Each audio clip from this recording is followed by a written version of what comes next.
Hai semuanya, perkenalkan nama saya Yuwandi Arido. Dalam kesempatan kali ini saya akan menjelaskan tentang tugas pemicu material polimer. Untuk soal yang pertama, jelaskan apa yang disebut dengan TG, TC, dan TM. TG, TC, dan TM pada material polimer adalah parameter yang terkait dengan sifat fisik dan struktur material tersebut. Berikut adalah penjelasan masing-masing parameter tersebut. TG atau Glass Transition Temperature, suhu peralihan kaca yang menandai perubahan dari keadaan polimer yang keras dan tidak elastis menjadi keadaan yang lebih lunak dan elastis. Pada suhu ini, polimer mengalami perubahan struktur menjadi lebih elastis dan dapat mengalami deformasi tanpa mengalami kerusakan. Yang kedua atau TC, Cold Crystallization Temperature, atau suhu kristalisasi dingin, yang menandai perubahan dari keadaan polimer yang tidak kristal menjadi keadaan yang kristal. Pada suhu ini, polimer mengalami proses pengkristalan menjadi lebih keras dan lebih stabil. Yang ketiga, TM atau Melting Temperature, atau suhu pelaburan, yang menandai suhu di mana polimer mengalami perubahan dari keadaan kristal menjadi keadaan cair. Pada suhu ini, polimer mengalami perubahan struktur menjadi lebih lunak dan dapat mengalami deformasi. Pertanyaan kedua, jelaskan perbedaan antara termoplast, termoset, dan elastomer ditinjau dari sifat thermal polimer. Termoplastik, elastomer, dan termoset ada 3 kategori material polimer yang memiliki sifat fisik dan struktur yang berbeda, ditinjau dari respon thermalnya. Berikut adalah penjelasan perbedaan antara 3 kategori berikut. Yang pertama, termoplastik, material polimer yang dapat dilebur dan dikristalkan kembali tanpa mengalami perubahan struktur molekul. Termoplastik memiliki sifat elastis yang rendah dan dapat mengalami deformasi permanen jika dikenai gaya. Contohnya, termoplastik adalah polipropilen PP, polietilena PE, dan polyvinyl klorida atau PVC.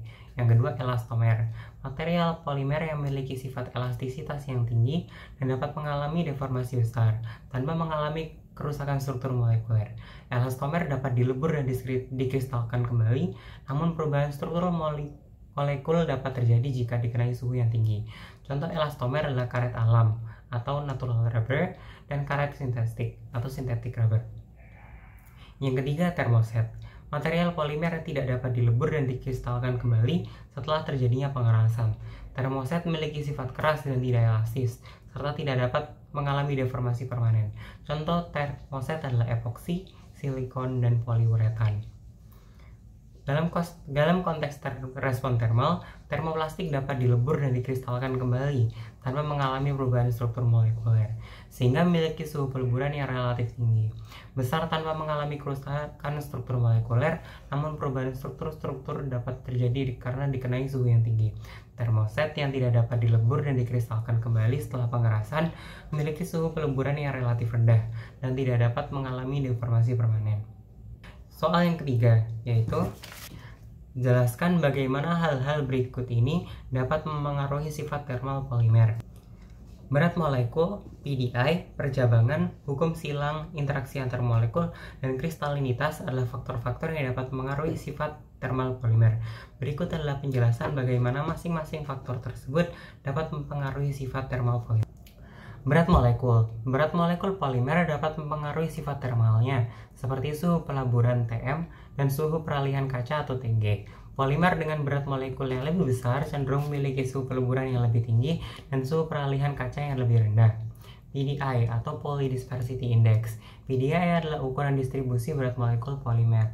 Polimer dengan PDI yang lebih besar memiliki distribusi berat molekul yang lebih luas, sehingga dapat mempengaruhi sifat thermalnya. Polimer dengan PDI yang lebih besar cenderung memiliki suhu peleburan yang lebih rendah dan suhu peralihan kaca yang lebih tinggi. Percabangan atau branching. Percabangan pada rantai molekul polimer dapat mempengaruhi sifat thermalnya. Percabangan dapat meningkatkan kemampuan polimer untuk mengabsorpsi air dan meningkatkan sifat elastisitasnya, namun dapat juga mengurangi suhu peleburan dan suhu peralihan kaca. Hukum silang atau cross-linking. Hukum silang antar rantai molekul dapat mempengaruhi sifat thermalnya. Hukum silang dapat meningkatkan sifat elastisitas polimer dan meningkatkan suhu peralihan kaca, namun dapat juga mengurangi kemampuan polimer untuk mengabsorpsi air. Interaksi antar molekul. Intermolecular interaction. Interaksi antar molekul polimer dapat mempengaruhi sifat termalnya. Interaksi antar molekul dapat meningkatkan sifat elastisitas polimer dan meningkatkan suhu peralihan kaca. Namun, dapat juga mengurangi kemampuan polimer untuk mengabsorpsi air. Kristalinitas atau kristallinity. Kristalinitas polimer dapat mempengaruhi sifat termalnya. Polimer yang lebih kristal memiliki suhu pelaburan yang lebih tinggi dan suhu peralihan kaca yang lebih rendah, namun dapat juga memiliki sifat mekanik yang lebih baik. Demikian penjelasan tentang soal pemicu pada kesempatan hari ini. Sekian dan terima kasih.